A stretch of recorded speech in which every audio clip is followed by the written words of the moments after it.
Welcome, everyone, to the general gaming channel known as M12 Warthog Game.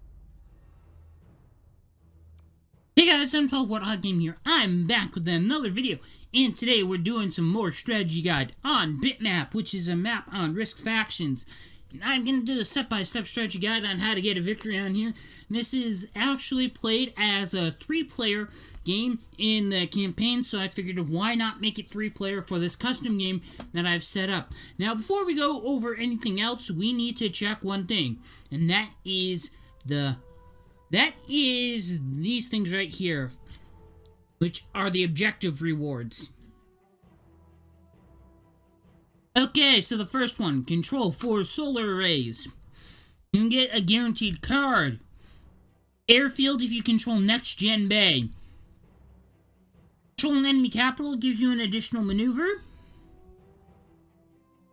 Control Warpaw, which is actually much bigger in this one than it is on Big Ice. If you watch some of my regular, just straight up gameplays of Risk Factions and not the strategy guide version, you know that there's one map where it's 2 territories, but it gives you 2. So the ratio to continent bonus to number of territories you have to protect is very good in your favor if you own both of them, because only one of them borders everything else and it's easy to protect. But it's a little bit different here. They take parts of like continents, they put pieces together, what I've noticed, and make that a continent, but then they take that part off and take like continent in half and put part of it onto touching another for new maps. In case you haven't picked up on that, you should notice that as you look through many videos. Next objective is control 2 complete continents. You get a defense die. Take over 9 territories in 1 turn. You get an airfield. Control 2 enemy capitals. You get 2 troops. Additional 2 troops every turn drafting. Harvest 12 energy resources and you get an attack die. Now we're going to talk about the unique features of this map here. As you can see, we have our territories. This is Next Gen Bay, which I was talking about. This is Warpaw here, which actually, on the map that I played on before, I think it was called Big Ice, you actually have only 2 territories for Warpaw. Now, another thing that we need to know, Garrison, I think, was probably mentioned in this one.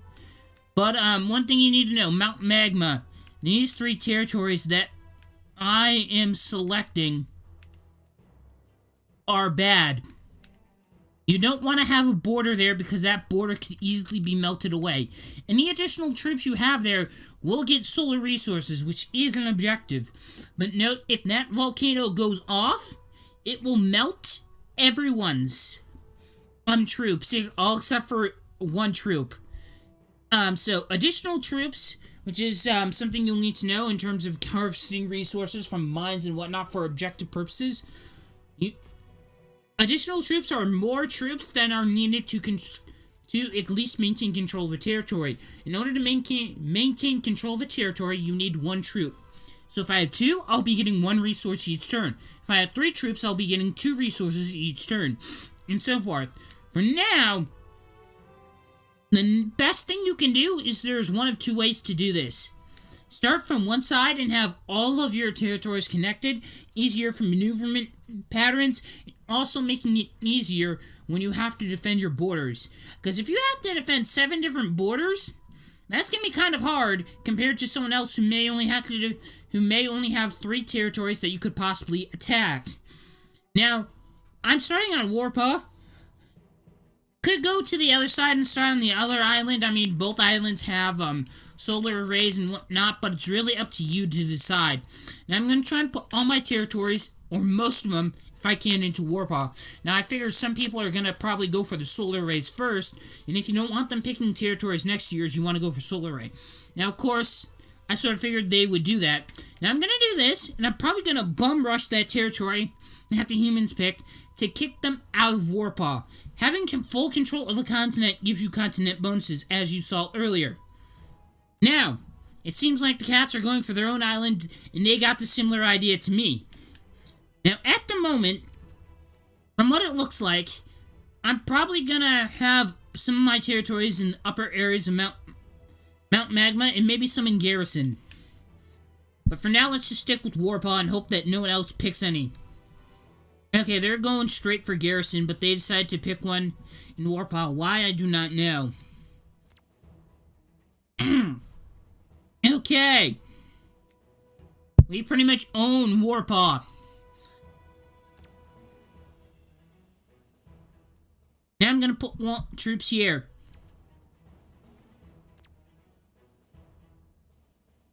Now, I think this is a good solid border to have to start out with. And now I'm gonna, of course, pick other territories because I have to.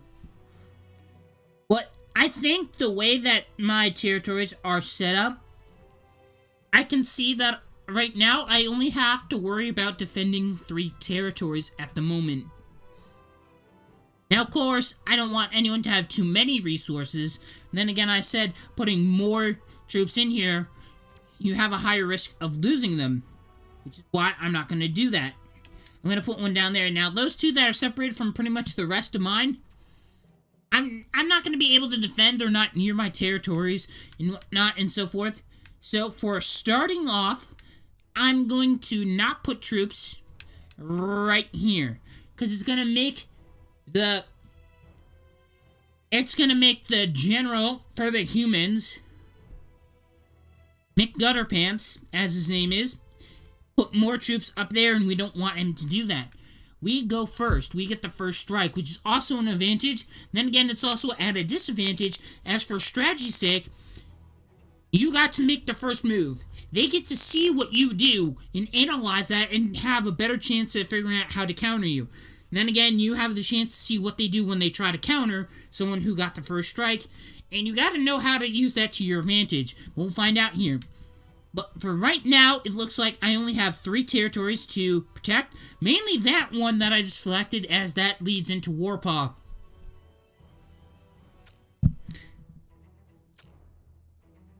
Now, the way you want to advance in a way where you do get territories, but you don't have to defend too much.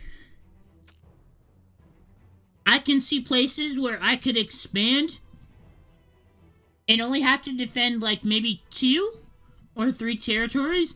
The only problem is that once again, Mount Magma, all the lava will melt away extra troops if and when it does go off. And I've tried counting out how many turns in between each time it goes off. It's completely random. I haven't really noticed a pattern with that. So if you're trying to find a way to stop them, it's not going to work out in that way. Now, of course, you guys must know that I'm doing this on World Domination mode. If you want to see me do strategy guides from Risk Maps, using War Room mode, which is a new game mode for Risk Factions, let me know in the comment section down below.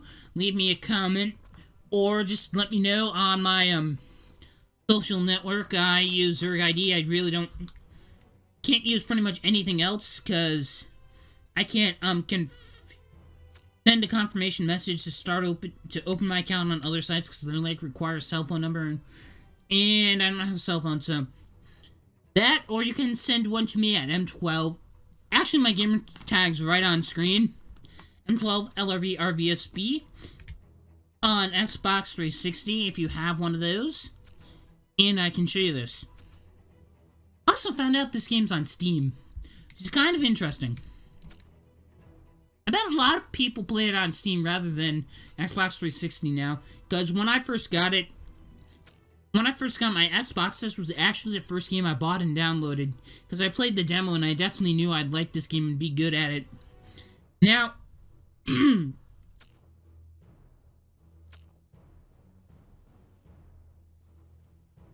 now I do know one thing, is that sometimes you need to be a little bit finicky and take a minute or 2 to figure out where you want to put your capitals, as well, as we have to worry about that a lot. So I'm going to put one there.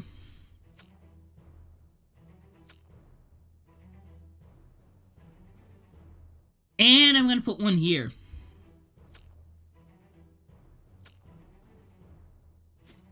Now the humans didn't even put their capital anywhere yet. And hopefully they did not put in Warpaw, because they'll go nuts on us and berserk on us if they put it there. They did not. They put it down near Garrison, I think? No, Garrison's right next to us. Okay. Remains dormant. Has yet to go off. Okay. I'm going to put all my troops here. Now I'm going to fast battle and go right forth there. And finish it. And the whole point of this now is for me to finish this and maneuver all my troops down to this territory. Now I get a starting maneuver for controlling Warpaw. And I'd rather have an objective as they give us more benefits rather than just maybe a few extra troops. Although a few extra troops do come in handy, having an extra maneuver to maneuver your troops around are good. Now, I knew they weren't going to attack my border and they were going to attack my area because it's least defended. And I can't really defend those because they're not within the borders of my main area. And that's going to be a problem. Now they have all three areas in the Mount Magma area where they could get thermal resources. But they're also at risk of losing all those troops. All their territories, number of troops there could all go down to 1 in a single turn. It really all depends. At the start of the round, it will tell us if it goes off. It doesn't go in between each turn. And that will be right before my turn. So I'm the first one that can make a reaction to what happens. Now I could go in there and I could get that, but I don't want that. The reason being is that I'm gonna go down into Garrison. Now the reason for this is I don't like to have a border with near Mount Magma, as if I have like 20 troops there to prevent people from going in, then all of a sudden it goes down to 1, they can just charge in there and take over more territories, and that's going to be a problem. But I feel fine and okay to put all my troops in this territory, and the reason I'm doing this territory specifically as what benefits me is that I could go into Garrison, don't need a starting maneuver, and I could take out this territory.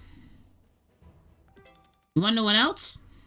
I probably won't have enough to split across 3 territories, but I just took over 2 territories, and I still have my borders defended. As a matter of fact, this one's more defended than the other 2.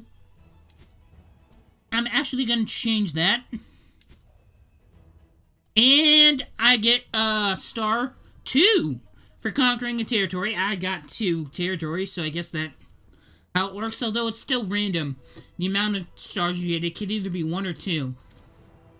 But if you get 2 cards with 2 stars, it won't let you use 3 stars. You have to use either 2 or 4, but you can't use 3. So I guess it's kind of accurate in that aspect that the card says this is worth 2 and this is worth 2, but you can't give both of them to them and get change for 1. They don't do that.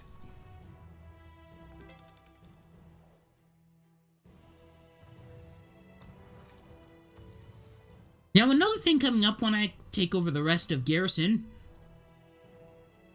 they got complete control of 2 continents before we did. They're better off in that position to do that.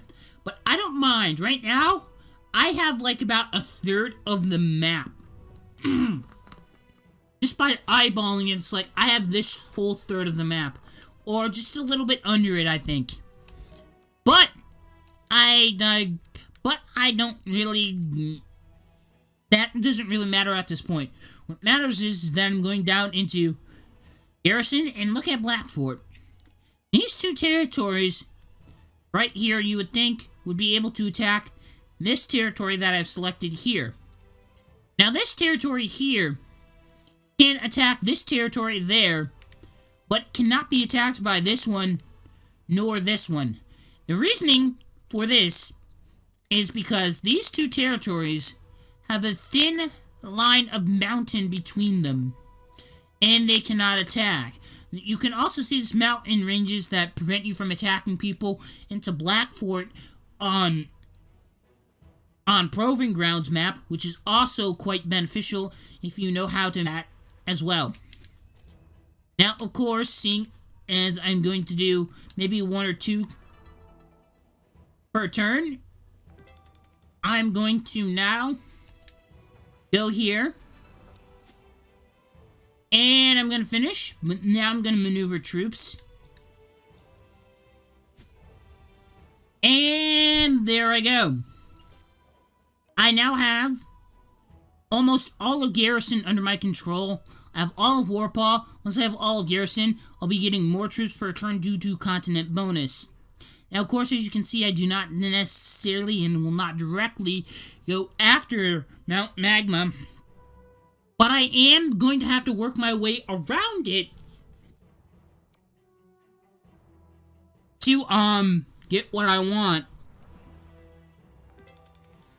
Now, what I'm probably going to do is go down to Black Fort, then get all of Death's Door, then on next turn, the following turn, probably going to go through Mount Magma and conquer territories so that I can get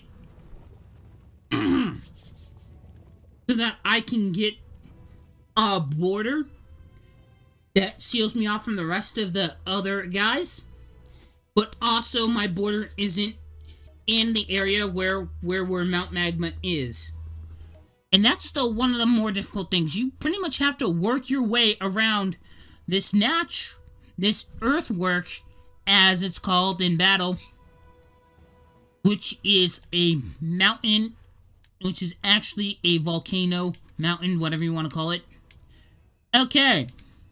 And earthworks are generally referred to natural stuff, like stuff that can be pretty much stuff of Mother Nature, like anything that can be man-made or just man-made stuff using just whatever Earth provides. Like a trench would be an earthwork as you dig it out and you hop in it for cover.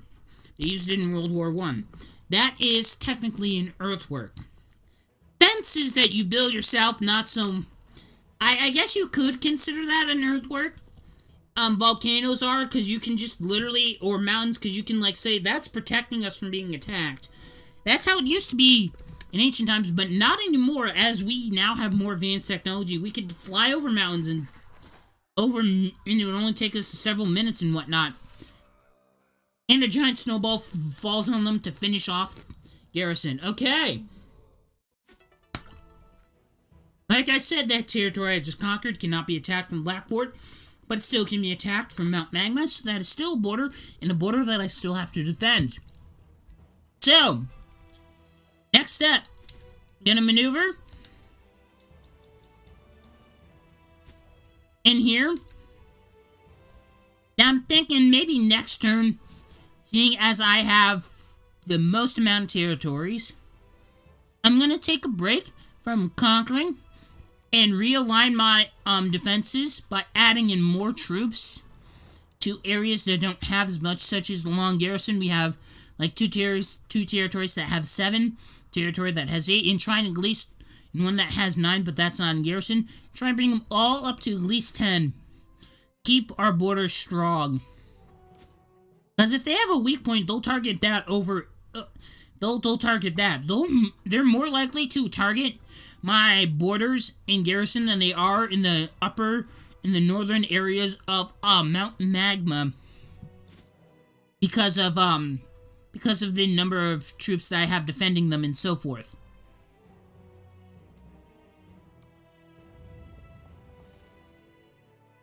Volcano remains dormant. Okay. And you wanna know what? I'm gonna spend my extra troops for this. And if that's the case, then I'll just have a few extra. Now, I may have to hold this territory. May have to get a lot of troops for this territory. Attack this, and then attack here. But leave some here, because this will be a border. And just leave troops here and attack from this territory, because I don't want to keep troops, a lot of troops, in the volcano areas, as they will be lost. And that sometimes can be a problem. Okay. Not attacking this turn, like I said. Not maneuvering.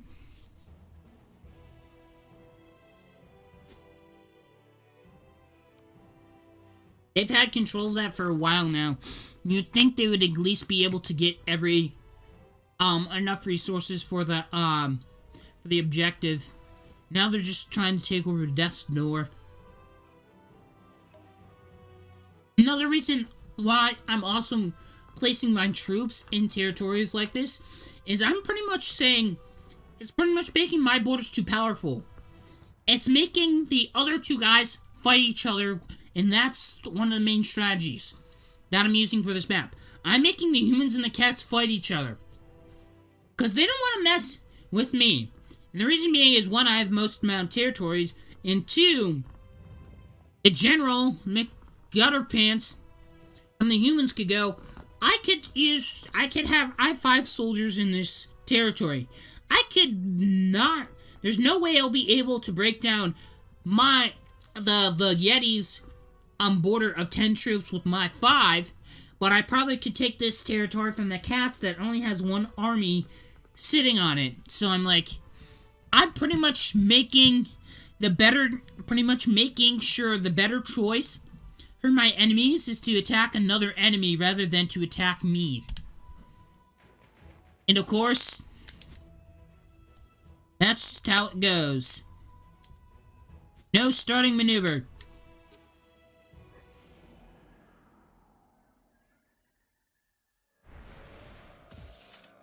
And I go right in.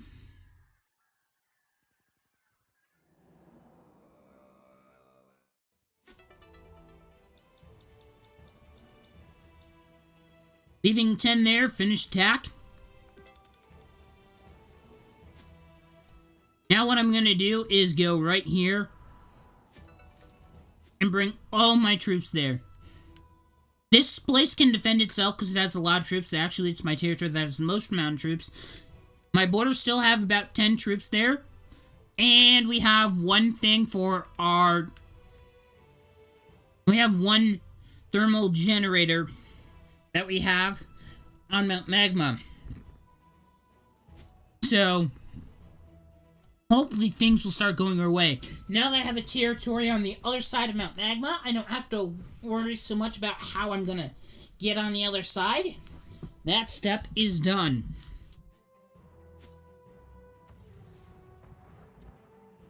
Now, normally I would have assumed if I didn't have this many troops as I do in that store, that the cats would try and take this territory back so that they could maintain to that continent bonus.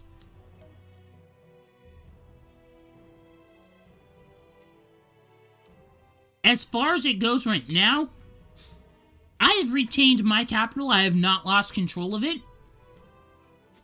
And the humans have control over both.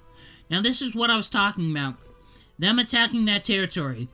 I didn't put a lot of troops there, and I purposely did that because it could easily be taken over if volcanoes come down and wash away all my additional troops, so why risk having troops there? Now that I have 18,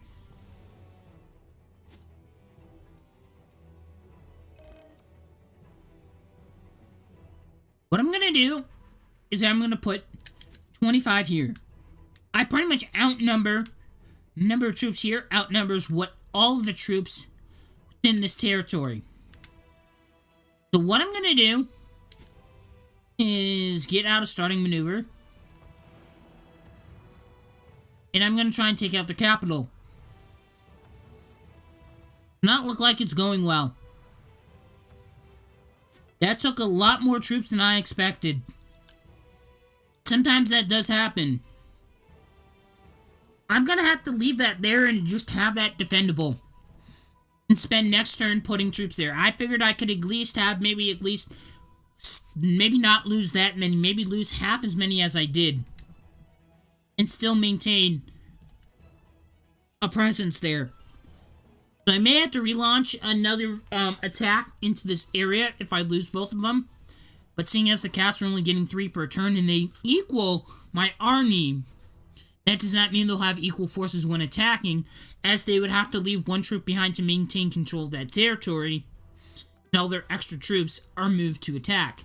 Now, of course, McGutterpants got in the hot seat for trying to maintain those thermal generators, but he got the award, even though that the cats have had Mount Magma for longer than the humans have.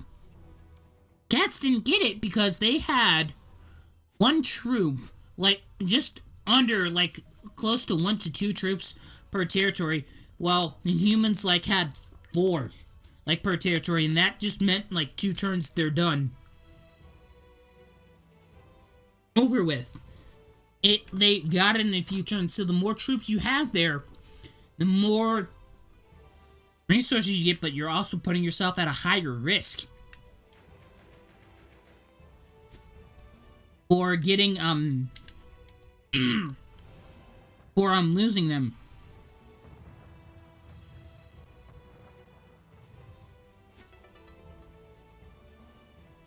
Hold on. He has an extra defense die. That's why I'm not as effective as I hope I would be. I haven't been paying attention to that, but I should. Okay.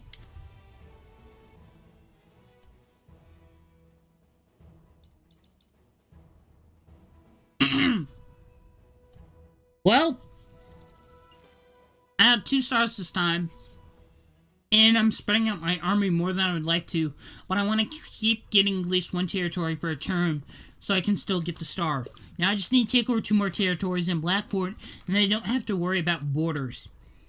Now what I'm going to do for a starting maneuver, though, is put all my troops into 1 territory, attack, and maneuver all my troops from the capital, because if I have more troops with my attacking army, that means I can take over more territories. And plus, if I take out the 2 at the bottom of Blackfort, they won't be able to retaliate down there and get their capital back. But knowing that, they're going to put 12 there, and they're going to attack that, and they are going to get it back from me. But at least my troops there can reduce the amount of numbers of troops they have.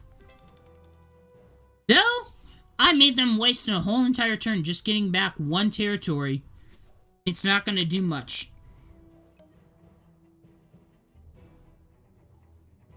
It is now my turn again. The humans lost 1 troop, or 1 army, due to the volcano going off. I don't know how the lava erupting does not destroy the thermal generators. Don't ask me. I've thought about this. Okay, now, as I said, starting maneuver, wait. Yeah, okay, it said that, and I'm like, I can't do that, okay. So, fast battle. Okay, now we fast battled. I'm very confident about what I'm going to do. Okay. That we were going to get this. Okay, now I'm going to move all my troops back here. And now I pretty much are almost well defended in Blackfort, as they are up in garrison in northern Mount Magma. Warpaw pretty much hasn't been touched ever since, with the exception of that 1 territory that McGutterpants picked at the beginning. So I think I'm doing well.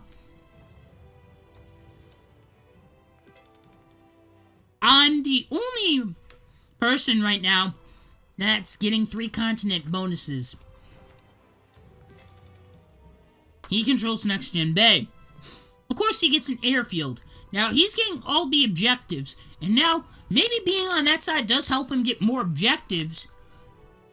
But it doesn't really matter if I have numbers. Sometimes it doesn't matter what you have, because I've learned that you could have the largest army in the game, and you could still lose in a single turn. Because I could attack you right where your largest army is not.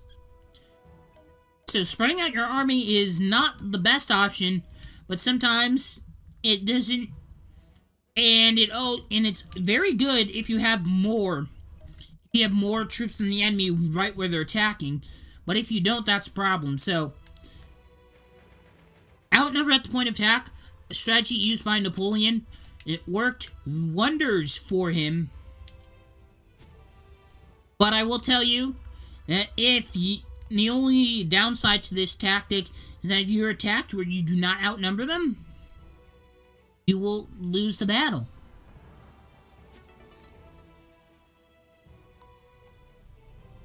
Right now, I now have a border here. Now, I'm gonna activate the next step of my plan, which I said I would do once I get control of this door. Now, I just need to maintain it for maybe about 2 more turns. I now get guaranteed card. Because I have, like, 4 solar arrays, I think it was the objective. Because I got a capital there. I have solar array, which is actually on the same, territory as my capital in Warpaw. I got 1 in Garrison. There's 1 in Blackford, and I got the 1 in Death's Door. You need 4 to get the objective, but in total there is 5 solar arrays. So, you know. I mean, sometimes when you play on Proving Grounds, it says you can earn an objective by controlling all 4 barracks, but you only need 3 to get control of the missile and get an attack bonus. And this is why for most of the game, no troops, absolutely no troops in the territories of Mount Magma. Now, I refer to Mount Magma not as a not as like a capital area or such as a continent, because these 3 territories humans have is where the lava affects it. The mountain does not affect these 4 territories up here, which is why I refer to that as northern Mount Magma, as that's north of it on the map. Now, of course, I have 15 troops, so what am I gonna do? Well, I'm gonna tell you what I'm gonna do. I'm gonna take over these territories. Now, I said I don't want to have full control of them, don't want to have extra troops there, but I want control of them so that no one else has them. Now, I know they already got all the resources from the thermal generator, yes. But here's the thing.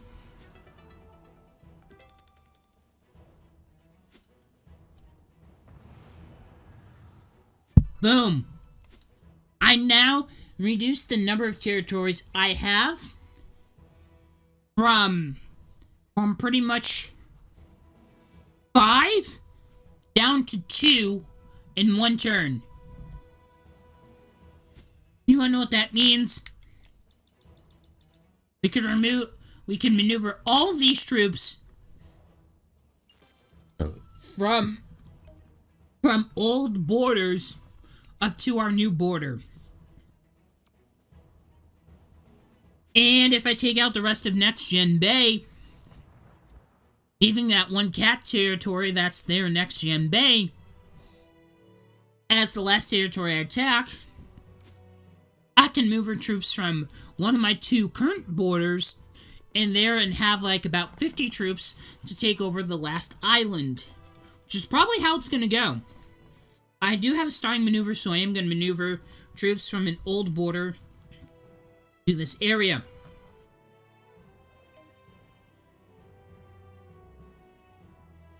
Okay. My turn. Volcano remains dormant. I don't care, I don't have extra troops there. Get 22, so I'm going to put them here. And this territory has more troops. Now, starting maneuver.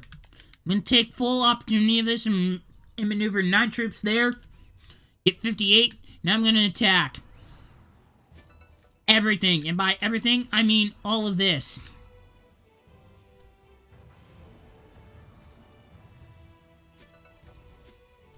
And now, I know General McGutterpants got control of Next Gen Bay for the objective. He got the objective. But look at this. I literally got 4 objective points. Now, that means I got 4 points in terms of getting objectives, but I don't actually get the rewards from those objectives, as I was not the original person to get it. Those objective points would only count towards War Room and requiring to get 3 objectives and maintain your capital in order to win. As a matter of fact, I would have already won this. Actually, the humans would have won first because they got 3 objectives before me. Then again, this is not War Room. This is World Domination. So, I get 2 stars. And I think you guys can see how the rest of this scenario goes. I maneuver troops from one of my old borders to the current border. Add all my troops from drafting phase there. And we take out the island in 1 turn. At this point, I have outnumbered people at the point of attack, defended all my borders exactly to where I need to defend them. Now comes the point where I have well over 100 troops take out 4 territories. And it's a slow process. This game takes a while. But if you want to have a good strategy that works, you gotta work with it. You gotta take your time, and you just gotta go and take your time. Patience is one of the best things you can have when you're playing strategy games such as this one. Anyway, guys, I've gotten a victory. This is the strategy guide for Bitmap on Risk Factions. Hope you guys enjoyed watching. If you did, leaving any comments, questions, or feedback for me in the comments section down below would be highly appreciated. And I will see you guys later in another video. Don't forget you can also send questions to my gamertag on Xbox Live, or send me some on Zurg ID. Links to my Zurg ID will be in the description as well. And I will see you